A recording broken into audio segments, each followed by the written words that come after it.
Hello, welcome to my channel. My name is Hannah and let's talk ghost stories. So today I'm going to be starting Roald Dahl's Book of Ghost Stories, and before you get too excited, he did not write a single story in here. This is not a collection of stories he wrote, it is a collection of his favorite ghost stories. Apparently he read like over 700 of them and picked his favorites from there. There's an introduction in here by him, and I assume that kind of goes through his process of picking these, or at least I hope it does. And if there aren't any spoilers or anything, that is what I'm going to be starting with here. So Roald Dahl is a very, very famous name. However, I pretty much couldn't tell you anything he had written because I just really had never looked him up before or really paid attention. So to me, he's just someone that is really popular, that wrote children's books that people love. And so I actually had to look him up. And it turns out he's the one that wrote like James and the Giant Peach, Charlie and the Chocolate Factory, Matilda, The Witches, Fantastic Mr. Fox. So a lot of things that are well known and beloved. I just never connected the dots there. But by looking him up, I also found out he has a pretty shitty side to him. One thing when I do these videos, I've obviously noticed that a lot of these collections that I'm reading are by old white men. I definitely don't want to just be like praising everything they're doing and being like, oh my god, this is so amazing kind of thing. I definitely want to also say their bad side and talk about that. Like with H.P. Lovecraft, it was the racism, and with Roald Dahl, it is the anti-Semitism. So I'm actually going to read a direct quote from him. He said this to a journalist for the New Statesman, which is a magazine in London, and I just want to preface this by saying I do not agree with this statement at all. These are not my words. This is a direct quote from Roald Dahl.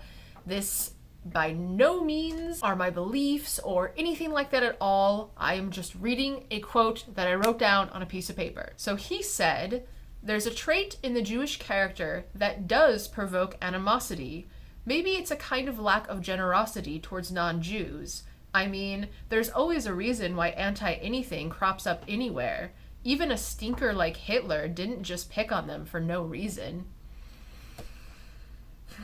My guy, what the fuck is that? So yeah, he was very anti-Israel and very anti-Jew, even though his agent and publisher were Jewish. So yeah, that's just one of the many statements he made on the subject, and I was not expecting to read that when I was looking this guy up. Holy shit, that came out of nowhere. Like, wow, what a shitty take. But yeah, I don't want to kind of dwell on him since none of these stories are written by him. So let's read the back of this together. It says, "Who better to investigate the literary spirit world than the supreme connoisseur of the unexpected, Roald Dahl? Of the many permutations of the macabre, Dahl was always especially fascinated by the classic ghost story.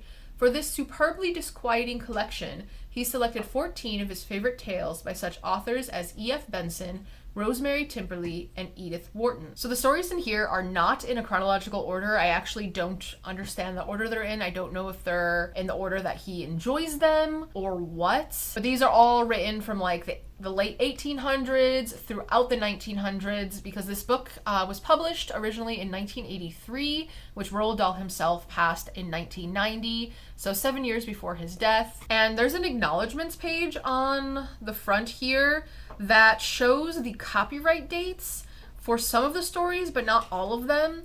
And also some of those dates were like contradictory to what I found online, and so it was very confusing to try to find the dates because I prefer when they were written, not exactly when they were published. And that was really hard to find, especially for some of these, because I guess they're more obscure or whatever. The dates that I will be saying are a combination of published, written, copyrights, because some of these stories were published like after the author's death. So it gets very confusing and muddled, but they are the best dates to my ability to find for the stories. So there's only one author in here whose name I recognize, and that is Sheridan Fanu, who wrote Carmilla, which is probably his most well-known story. It predates Dracula and is basically the inspiration for it as well. So I'm actually really happy that I haven't heard of any of these other authors. There is one in here, Rosemary Timperley. 2 of her stories are actually in here. So she must be a pretty good writer if 2 of her stories have made it into the top 14. Oh, I forgot that there was a bookmark in here. I bought this secondhand at Bill and Rose's bookshop. It's the one where I pulled it off the shelf and the woman working there was instantly like, oh, that's a good one. And so that's why I picked this up. There's a bookmark in here from Powell's Books, and apparently it's in Portland, which that would be Oregon. So that's kind of interesting. So someone must have moved from Oregon to Paris and then got rid of this book. I don't know, stuff like that is always interesting to me. Like I said, I'm going to actually start with the introduction in here, so I will be back with an update on that. It is the next day, as you can clearly tell, and I just finished the introduction of the book, but also, look at Ori being upside down over there. So for the first time ever, I actually put some tabs in a book because there are quite a few things I actually want to read out loud in this introduction, and there's no way I would have remembered them all, so I actually went back through and put little marks next to them because this is one of the funniest introductions I've read, and I think one of the best. It's just very entertaining, actually. Just how Roald Dahl writes it. It's just like he's having a conversation with someone, essentially, and it's just really good. But this does tell the origins of why this book came to be. Basically, in 1958, Roald Dahl and a few friends of his were like, let's make a TV show about ghost stories. And so Dahl's task was to find the 24 ghost stories they would use for the show. And so he went to the British Museum Library, got every single ghost story he could get his hands on, kind of thing. So his house was just overflowing with them. And then we get this gem. I got a bit of a shock. The first batch of 50 or so stories I read were so bad it was difficult to finish them. They were trivial, poorly written, and not in the least spooky. Calling you out, Henry James, right now. Spookiness is, after all, the real purpose of the ghost story. It should give you the creeps and disturb your thoughts. The stories I was reading did none of this. Some of the worst ones were written by the most famous writers. I read on. I couldn't believe how bad they were. Nevertheless, I carefully recorded every single story I read in a notebook, and I gave each one of them marks. Most of them got knots out of 10. I love that paragraph. He's just like, what the fuck is this garbage? And to me, it's like, you must have just read a lot of Henry James, sir. But after reading 300 stories, he only had 7. But one thing he noticed while he was reading these, and I find this interesting, it says, hang on a second, I thought. What was going on here? Every single one of these stories was written by a woman. What an extraordinary thing. I began to wonder whether the really good ghost story belonged solely to the female. Was she perhaps more sensitive in that small, delicate area than the male? It was beginning to look like it. And then he kind of goes on to talk about how the men did eventually catch up, and out of the 24 stories, it was 13 written by men and 11 by women. He then says, at the end of this marathon reading session, I counted that I had read 749 ghost stories. I was completely dazed by reading so much rubbish, but as I staggered away from the piles of books and magazines, I had the satisfaction of knowing that I had found 24 good ones and another 10 possibles for Eddie Knopf's television series. And then he goes on a bit to say some weird things about certain areas in art and stuff that women excel in and men excel in, and the differences in those and whatnot. And then he goes into this huge rant about children's stories.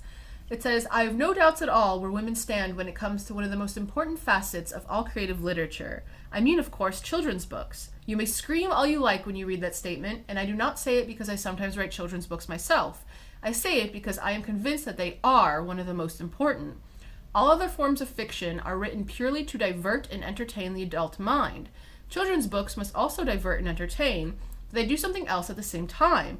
They actually teach a child the habit of reading. They teach him to be literate. They teach him vocabulary. And nowadays they teach him that there can be better ways of passing the time than watching television. And then he goes on to talk about how children's books are ignored by all the literary publishers and stuff, the lists, all of those. They never talk about children's books. And then he says, you may argue that the big writers do not bother even to try to write children's books. You would be wrong. Most of them have tried.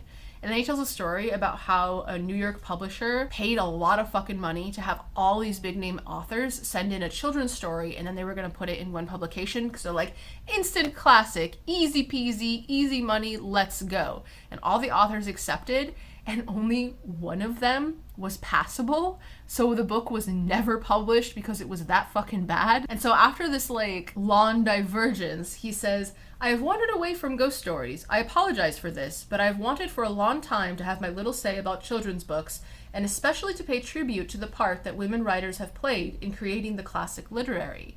I'm actually really surprised at how often he brings up like women writers and stuff in here. But then he goes back to talking about the TV show, and they actually got to the point where they filmed the first pilot episode, but they fucked up a little bit. He says, it was a disaster. The film itself was all right, but we had made a terrible mistake. We had chosen the one story that no American television network would dare to show.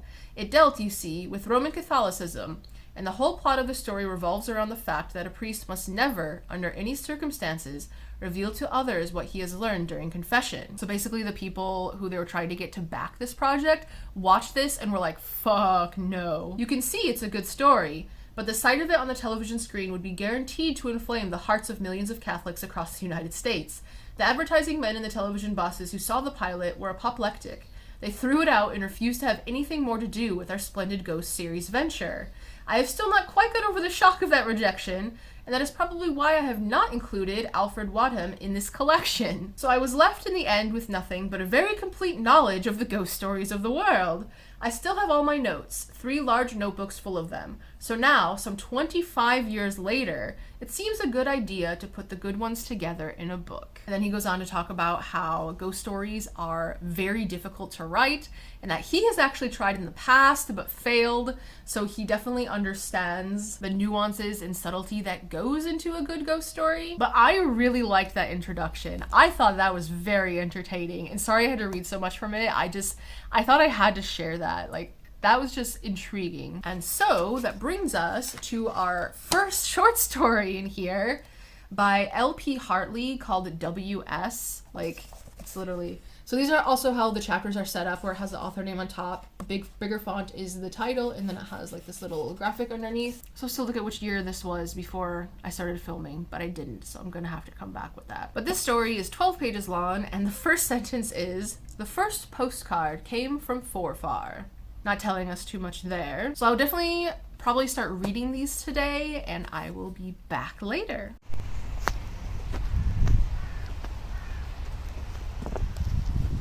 It's the same day, I promise. We went for a little walk a little bit ago, and it was too warm out for what I was wearing, so I had to change, and this is very, very pink.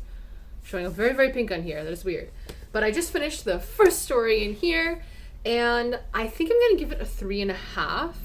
It felt pretty normal for me, but there was one scene in particular that I really enjoyed, which bumped it up the 0.5 star. But I think it's a good start. It's better than starting with a 2, like the last book. So pretty much this one is about an author, and he starts receiving these like cryptic postcards, and they're all signed WS, which are the same initials he has. As the postcards keep coming, they keep getting more and more ominous. I am enjoying that these stories are easier to read than like the H.P. Lovecraft and Henry James ones, especially Henry James. For example, like these are just easy reads. I feel like this is going to be a pretty cozy read, and like this whole week is supposed to be rainy, although today was supposed to and then it was sunny, so not sure how much I trust that.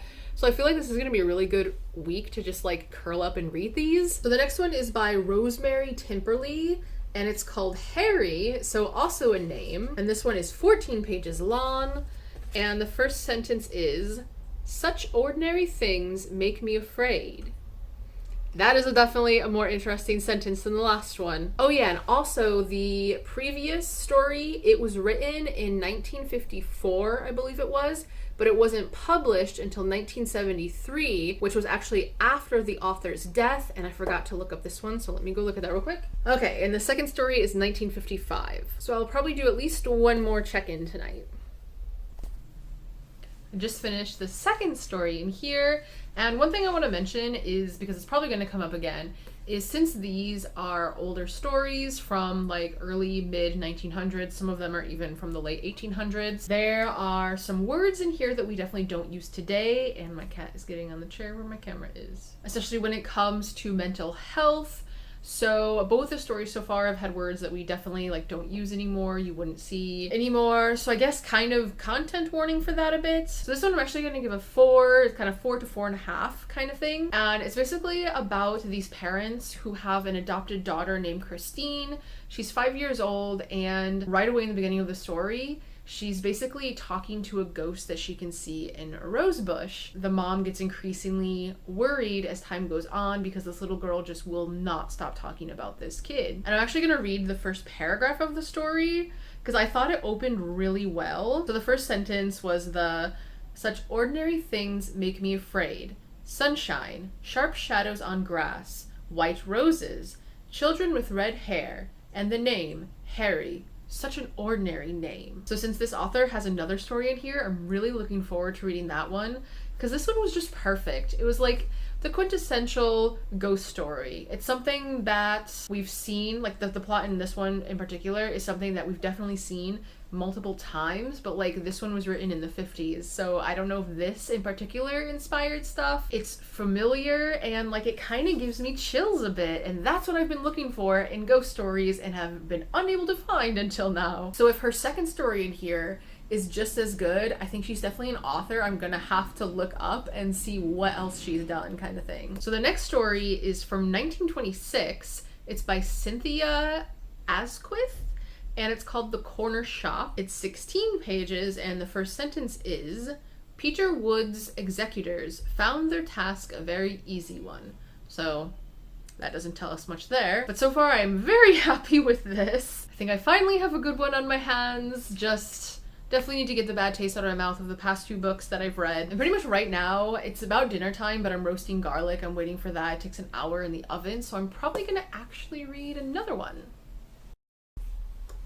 And I finished yet another story. This is probably gonna be the last one of the day because it's starting to get dark out, so it'll be more difficult to film. Plus, right after this, I need to finally get started on dinner. Finally, I think I'm giving this one 5 stars.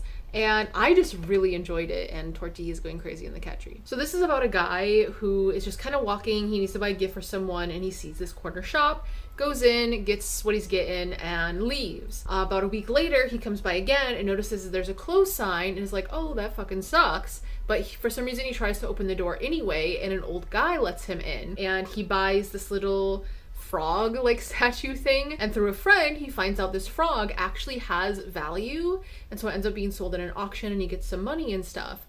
And when he goes back, this old guy is there again, and he goes to tell him, and like this clock happens to chime like right at the same time. So he looks at the clock, and when he looks back, the guy is gone. He can't find him anywhere. Then the next time he goes to the shop, it's the same people as the first time he had gone there. The story kind of goes from there, so I don't really want to say anything else, but this was definitely one of the more enjoyable ones and had more of like a solid plot. And it's not like anything stereotypical or that we've seen like a million times before. I felt it was pretty fresh and original. So that's definitely my favorite one so far. The next one is by E.F. Benson. It's called In the Tube, which sounds kind of ominous to me. But this was published in 1923 in the UK and 24 in the US. And the first sentence says, "It's a convention," said Anthony Carling cheerfully, "and not a very convincing one." I have no idea what that means. Time, indeed. There's no such thing as time, really. It has no actual existence. Time is nothing more than an infinitesimal point in eternity. Alright, that might be a more confusing one. Sounds like it might have to do with time travel, actually. Oh, also it did start raining, so we definitely are getting more of those like fall, read by the fire type of vibes. It's raining on my foot right now. So we have some rain. It's a dark day. Fortunately, I can't read out on the couch, but this is perfect weather for a ghost story. So today is the first day that Toma is on his new project. So this is the first time he's finally going to be working out of the house since the first lockdown happened back in 2020. So we've been stuck together every day for 2 years in a studio apartment. So needless to say, I am very happy right now. But he has to go in 3 days a week to the office for his new project. And so with it raining outside, and I just put this up on my computer. It's something I never really thought of doing before, but I've seen it in some other booktubers videos, and so I was like, oh my god, having the sounds of a fire going while reading sounds very atmospheric. So I am gonna try that. So I'm going to start reading again and hopefully get some nice spooky ghost stories.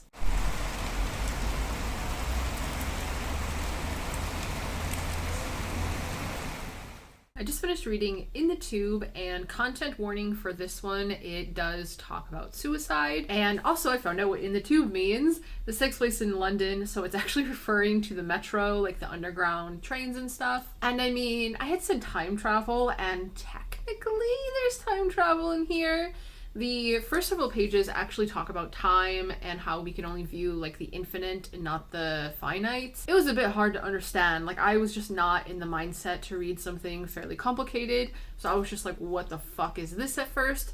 But then it goes into an actual ghost story, and this one is different than the ghost stories I've read so far and is a lot less straightforward. It kind of has to deal with a type of astral projection, but not through like dreams really. So it was a bit different, and I think I'm gonna give it a 3 just because the tone of it was kind of bland, and especially like those first 4 or 5 pages, it really took a minute to get into it. But pretty much this guy, like, he sees this person on the metro train, and when he looks up, the guy is gone. He's like, what the hell, where'd he go? But then he meets like the actual man in person the next day, and he said he could tell that it was like a live ghost rather than someone dead, because if it's someone dead, then you feel like fear and you feel chilled and there's like cold air and stuff.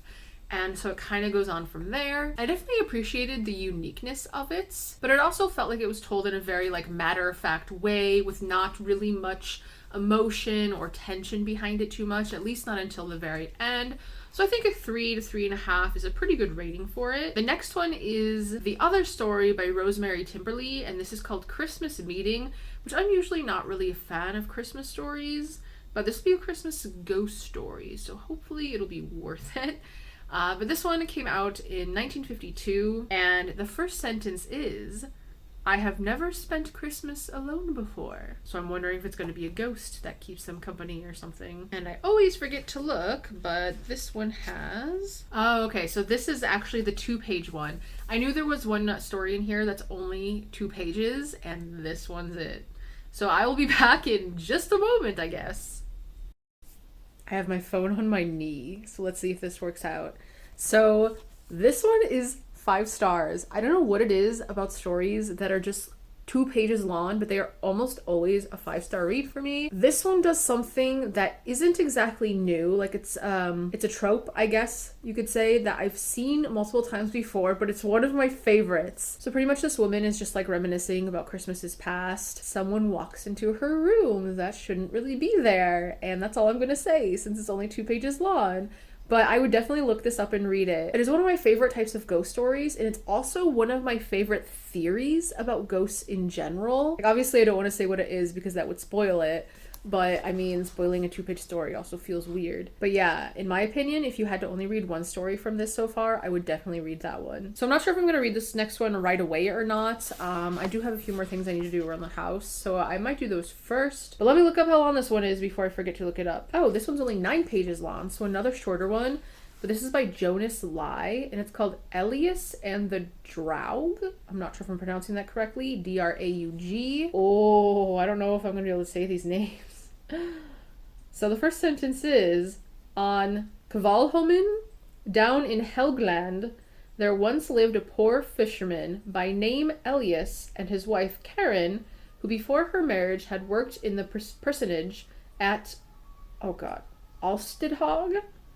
And there's actually an asterisk after that name. And on the bottom it says, the parson at Alstehag was Peder Das, author of Norland's Trumpet, a long poem descriptive of northern Norway. He died in 1707.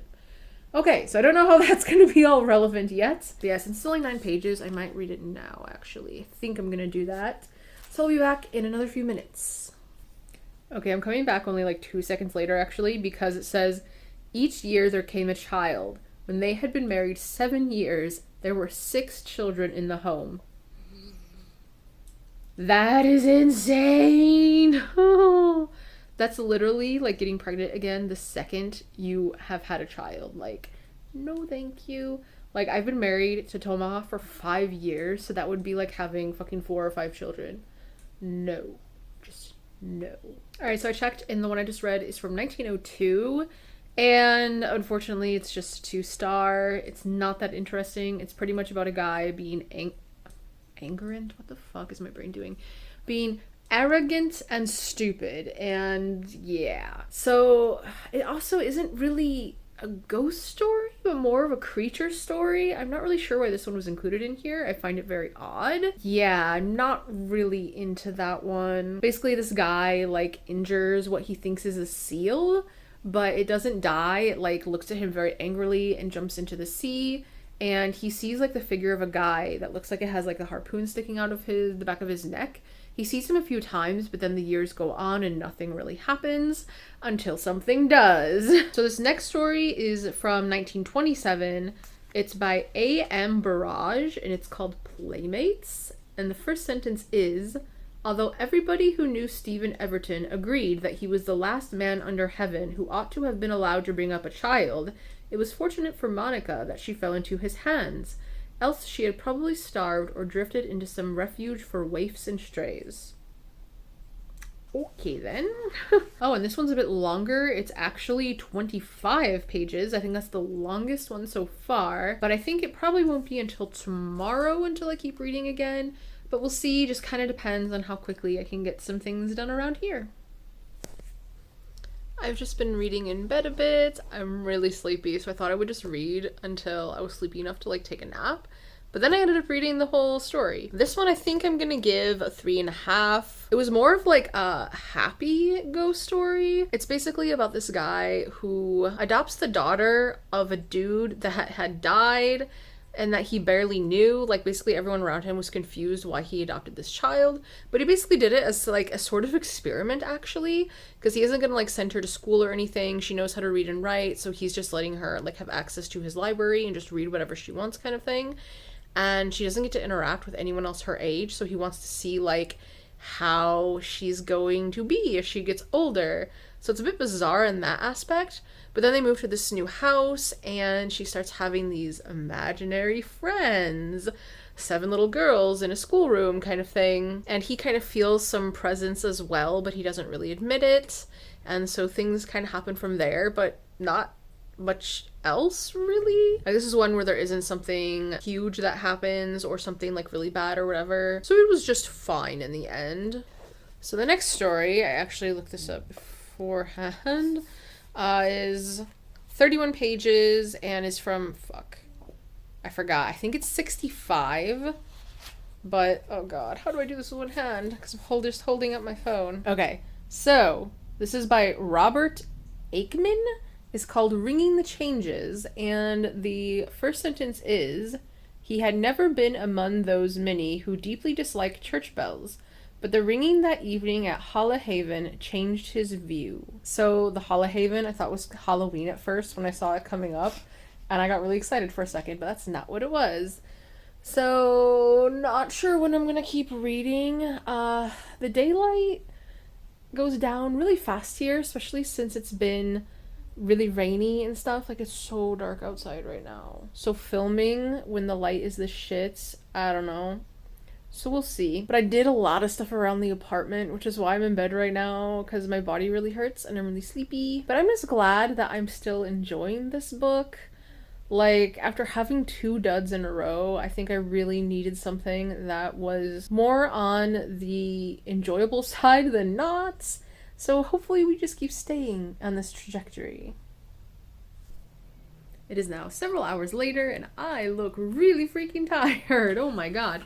So I just read another story in here, and I don't really know what rating to give it. Like, it just feels not that interesting, and like this one had quite a lot of build up to it, and I feel like it was unique, but there was just so little of it that actually had to deal with like the ghosts or I don't even think there were ghosts. It was more like a zombie story than anything. So I'm a little conflicted here. Like, there's nothing really wrong with it. So at first I'm like, okay, probably 3, but like my enjoyment of it doesn't justify that. Like, I feel like it was just a bit too dull. So I think it's gonna be like a 2, maybe a 2.5 in the end. This one's pretty much about, I don't even understand why these two characters had to have this huge age difference, but pretty much it's a newlywed couple where the wife is 24 years younger than the man, and they only met each other 6 weeks before they got married. It was like a love at first sight thing. It was very weird. But they travel to a town neither of them have been to before, and immediately, like, weird shit isn't exactly happening, but they're just noticing, like, hey, there's no people around. Hey, we can't find our hotel. Oh no, we passed it like 100 yards back. How did we pass by it without noticing it, kind of thing. So little things like that, which I do always like in stories, but then, like, there's just so much where nothing happens, and people are just being, like, very cryptic and just not saying anything, and so it's just kind of like, not really interested. The writing style on this one has also been, like, the hardest to understand. Like, it almost feels like words are out of order. It was a bit odd to read. It felt awkward in some spots. So the next story is from 1955, I believe. It's by Mary Treadgold, and it's called The Telephone, which obviously instantly makes me think of the little red phone that I read, but hopefully it's nothing like that. And this one's only 8 pages, actually, so we're going back to really short. And the first sentence here is, "If you would catch the spleen and laugh yourselves into stitches, follow me," I called to Sir Toby, and as I ran across the stage, caught the eye of the white-haired man in the VIP's row. Okay, so we're obviously in a theater, so I'm interested to see if that's actually the setting of the whole story or not. Theater ghosts are always cool, but that's where I'm definitely gonna end for the evening. I'd wanted to say last time, but forgot. I am halfway in this book, now over it, since I just read more stories. But the stories in this one so far are definitely all over the place. I was hoping I wouldn't have any that were as low as a 2, but I mean, that's just not gonna happen. But we've had 2 stars and 5 stars so far, so we are definitely jumping around a lot. So we'll see where this one ends up. Another day, another story. So I just finished reading another one in here, and I really wanted to read outside. I was able to read my Les Miserables for the day out there, but then there were some really dark clouds coming, so I covered the couch back up, and it's a good thing I did, because not even 5 minutes later, it's raining, and it still is. It got super freaking dark. So this one is just a 2. It's just okay. Pretty much, this man has an affair with a younger woman, and it's one of those, like, oh, I never felt like this in my entire life kind of deals. And his wife finds out, she leaves him. They're in London, and she goes back to Canada, and apparently shortly after he marries his new wife, the first one passes away. And then they start getting phone calls from the old house because they ended up moving, and apparently it's her. And that's really all there is to it, but there's also nothing spooky or menacing. Like, it was only 8 pages, and it was just so quick. There's just nothing really, I don't know. So this next story is also only 8 pages, and it's also the oldest one in here. It's from 1861, and it is J. Sheridan Le Fanu's The Ghost of a Hand. And if you remember, he's the one that wrote Carmilla, which is what inspired Dracula. So I have read from this author before, so I will definitely at least be familiar with the writing, since I feel like I've been rating a lot of these around 2 or 3 the past few. I'm really hoping this one is higher than that.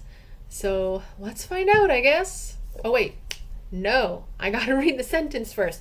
Also, I realized I think I want to read the first paragraph. I feel like for these, that's better than just the first sentence, but okay, the first sentence of this is the first paragraph.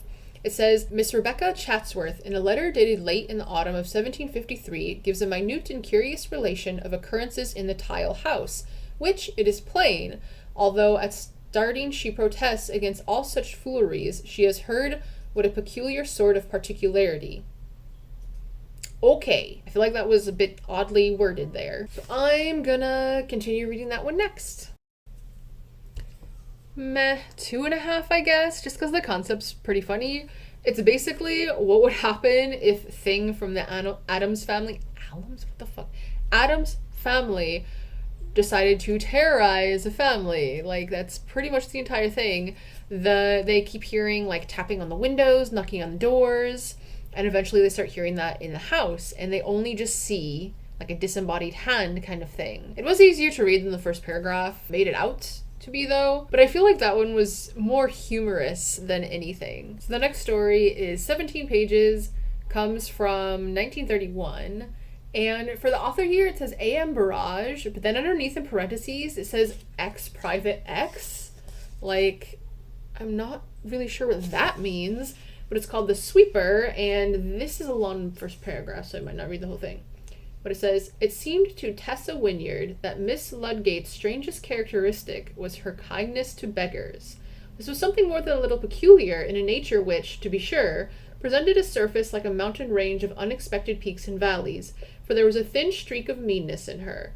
One caught glimpses of it here and there, to be traced a little way and lost, like a thin elusive vein in a block of marble. One week she would pay the household bills without a murmur, the next she would simmer over them in a mild rage, questioning the smallest item and suggesting the most absurd little economies which she would have been first to condemn later if Mrs. Finch, the housekeeper, had ever taken her at her word. She was rich enough to be indifferent, but old enough to be crotchety. That sounds kind of funny. So that'll be the next one I read. I don't think I'm gonna read it right away. I'm starting to be over this book a bit.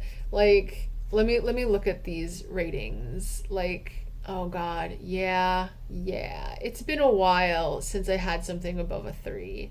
So I feel like the second half of this really just isn't performing as well as the first half. I'm hoping there's at least one more 5-star in here, though, before I get to the end. Like, how many do I even have left? I have 4 left, so fingers crossed. Please have at least one 5-star in there still. But we'll see. Another new day and a new sweater. Hocus Pocus one. Halloween pretty much is not celebrated in France. It's a sad fact. And I went to a mall yesterday, and this is only one of 4 articles of clothing I found that has anything to do with anything that has to do with Halloween. Yeah, it's definitely one of the things that I really miss about the US, because I would like some Halloween decor, please. But I just finished another story. I almost said chapter, and Ori is back there just being completely upside down. I don't know what it is. It's a ragdoll thing. They have to just be upside down, and like, he does not give a fuck. So I'm actually going to rate this one 4 stars. I really liked it. It was pretty much about this young woman. She goes to like this mansion to be a companion for this really old woman that's in her 80s. A few months go by, everything's fine. The old woman, I should say, has this habit of always giving to the poor and the beggars that come to her door. And a lot of people are like annoyed by this because people think that it's just making like the problem worse and whatever. But one evening in the beginning of autumn, they're both sitting in like the drawing room, and they both hear this sweeping sound from the path outside, like someone's out there sweeping leaves. The young woman is just curious about it, where the old woman has like this look of terror on her face, and the young woman doesn't say anything about it. Then the next day, the old woman goes to bed early, and so she hears it again, so she goes out to investigate.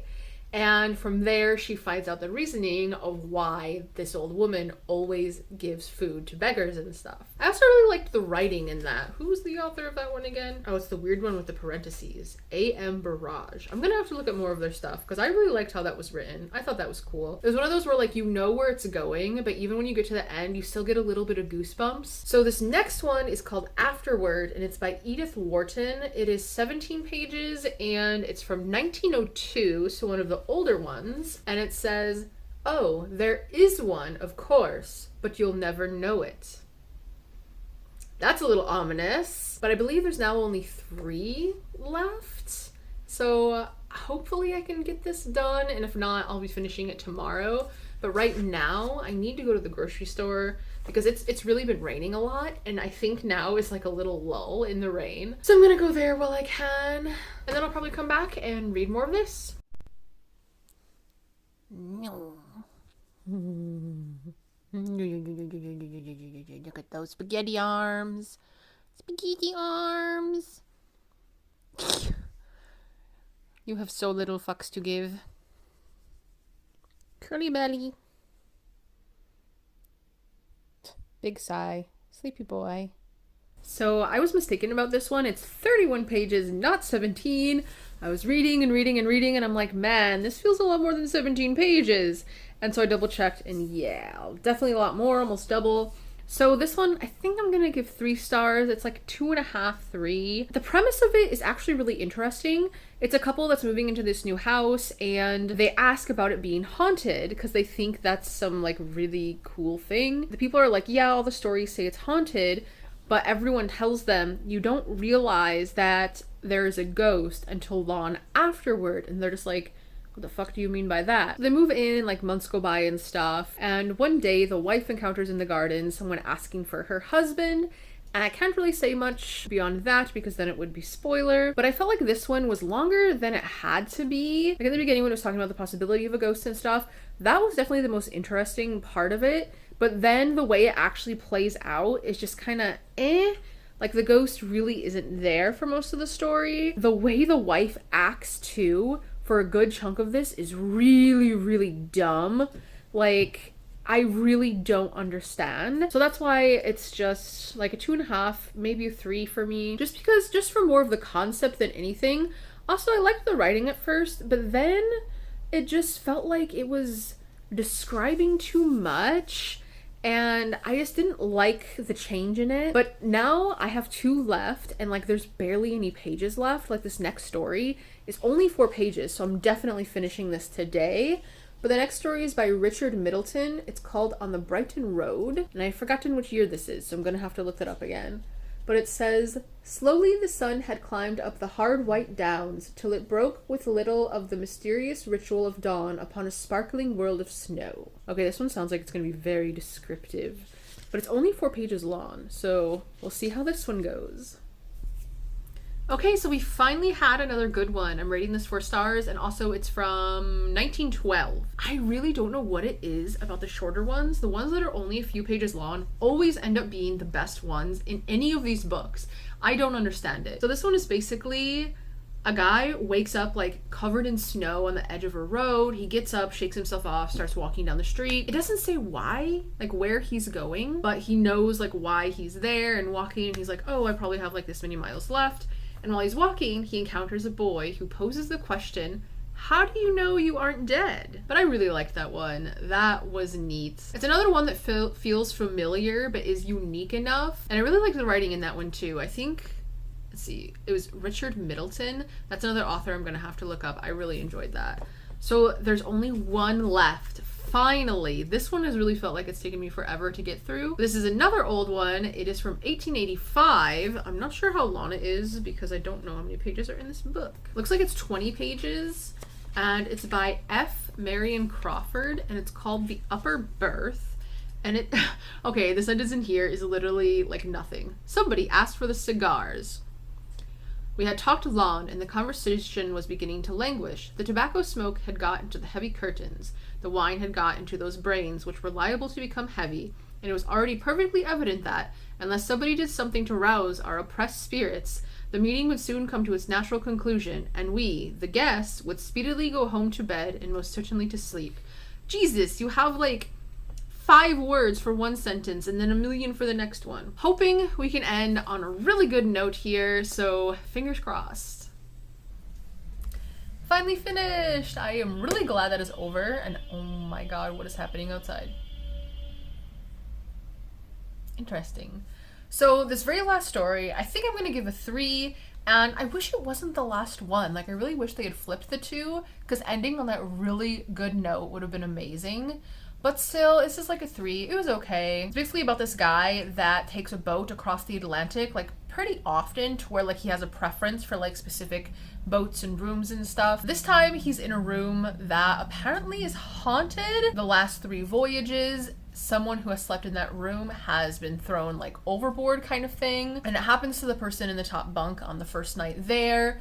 The porthole window, like, it will not stay shut, it keeps coming open, and basically things like that keep happening. He gets fed up with it really quickly and finally decides, like, convinces the captain to stay in there with him at a night to find out what it is once and for all. So the average in the end for this book is a 3.3, which Makes sense. I think that suits it quite well. I feel like most short story collections kind of round out to about that. I think the stories in the first half are a lot better than the second half. There were only 2 5 stars though, I believe, or maybe there was 3.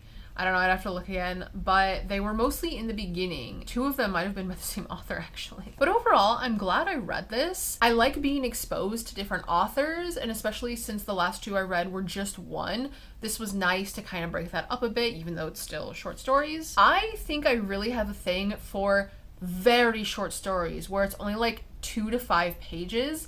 Those really fascinate me, and how they can get such a big reaction and so few words. I find the ones that are between like 20 and 30 pages, they're just this weird length where you can't really go into as much detail about the characters as you could in like a 100-page novella, but the time is so split up in talking about the characters and what's going on that usually there just isn't a really good snappy story there. It just doesn't have as much impact. But learning about the history behind why this book even exists, I think was one of the most interesting parts about it. There are a few authors in here that I definitely do want to look up and see their other works, which for me is always a goal from reading a short story collection. So I think this definitely did well in what I hoped to accomplish from here.